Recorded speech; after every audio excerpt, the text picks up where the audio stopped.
जमलेल्या माझ्या तमाम हिंदू बांधवांनो, भगिनी आणि मातांनो,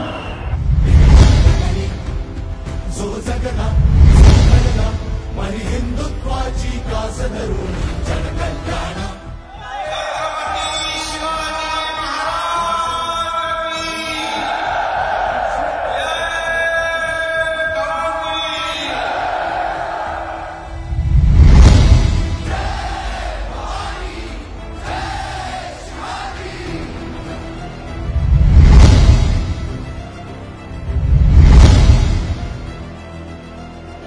मला एकच शब्द आठवतो दिघे साहेबांना, एकनाथ आता तुला लाखोंचे अश्रू पुसायचे आहे, तुला रडून चालणार नाही.